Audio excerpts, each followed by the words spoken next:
Good morning sir.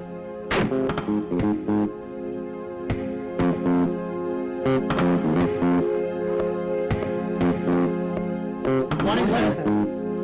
నమస్కారం sir. నమస్తే sir.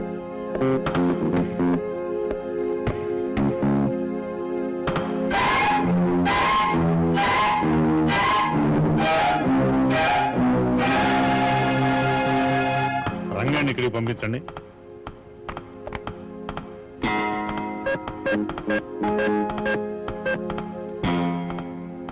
Hello, this is Bhanojirao speaking. ఆ జర్మన్ కంపెనీ అగ్రిమెంట్ తయారైందా? అయితే ఒకసారి ఇక్కడికి పంపండి. నమస్కారం సార్. ఫ్యాక్టరీ నుంచి వాటి వరకు నీకు రావాల్సిన డబ్బు అకౌంటెంట్ దగ్గరికి వెళ్ళి తీసుకో. నేను డిస్మిస్ చేస్తున్నాను. సార్, నేను ఎందుకు డిస్మిస్ చేస్తున్నానో తెలుసా? ప్రొహిబిటెడ్ ఏరియాలో సిగరెట్ తాగుతున్నాను. అవునా? క్షమించండి సార్. నా సిగరెట్ తాగే నీ అలవాటు 10 మందికి అన్నం పెట్టి ఈ ఫ్యాక్టరీని నాశనం చేస్తుంది తెలుసా? మరొకరు ఇలాంటి తప్పు చేయకుండా గుర్తుండడానికే నేను డిస్మిస్ చేస్తున్నాను.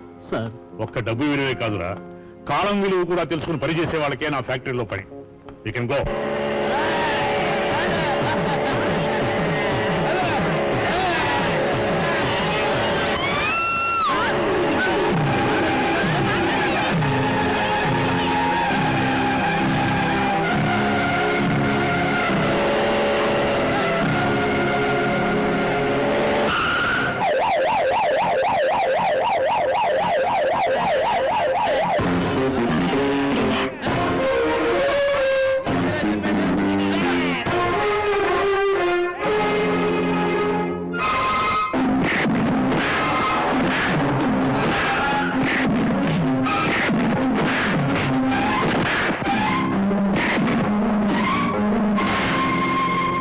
తెలియకుండా ప్రవర్తిస్తారా?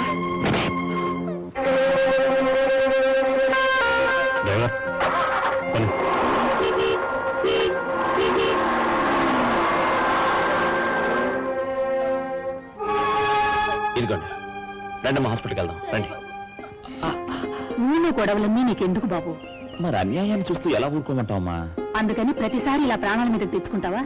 ప్రాణాన్ని జరగడానికి ఏదైనా జరిగితే నన్ను చూసుకోవడానికి నువ్వున్నావు కదా. ఇదిగోమ్మా, డాక్టర్ గారు ఈ మందులని కరెక్ట్ గా వాడమన్నాడు. అలాగే అన్నయ్య. అమ్మా, అన్నం పెట్టి వెంటనే వెళ్ళాలి. అవునమ్మా, నాకు కూడా ఆకలిస్తున్నాను. బాబు, అయ్యగారు మీకోసం డైనింగ్ టేబుల్ దగ్గర ఎదురు చూస్తున్నారు. నేను రాను. వెళ్ళు బాబు, వెళ్ళు. తినేసి వెళ్తానమ్మా. వెళ్ళు బాబు. నాన్నగారు అక్కడ ప్రేమతో కాచు కూర్చుంటే ఆయనంత ప్రేమగా కాచు కూర్చునేది అన్నం పెట్ట